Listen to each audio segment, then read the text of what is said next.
সান মারিনোর বিপক্ষে আসন্ন ফিফা আন্তর্জাতিক প্রীতি ম্যাচ দিয়ে ফিরছেন আনিসুর রহমান জিকো, ডিফেন্ডার মোহাম্মদ ইসা ফয়সাল, মোহাম্মদ তাজউদ্দিন এবং ফরোয়ার্ড মোহাম্মদ রফিকুল ইসলাম। প্রধান কোচ থমাস জুলির 23 সদস্যের স্কোয়াড চূড়ান্ত। প্রথম অ্যাসাইনমেন্টে কেমন করবেন থমাস?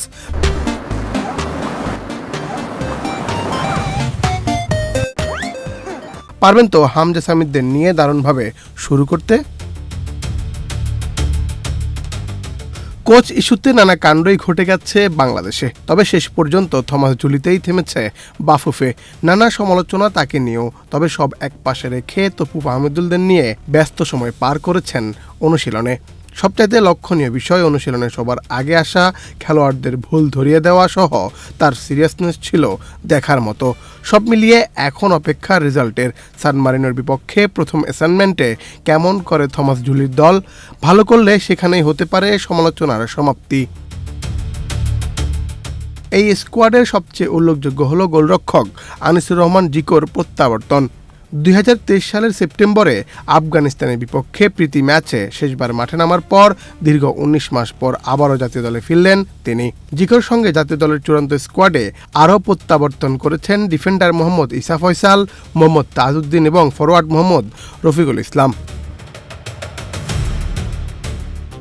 এদিকে 30 সদস্যের প্রাথমিক স্কোয়াড থেকে চূড়ান্ত দল ঘোষণার সময় বাদ পড়েছেন রহমত মিয়া, আবদুল্লাহ ওমর, শাকিল হোসেন, মঞ্জুরুর রহমান মানিক, মোহাম্মদ ইব্রাহিম, মিরাজুল ইসলাম এবং মিনহাজুল করিম স্বাধীন।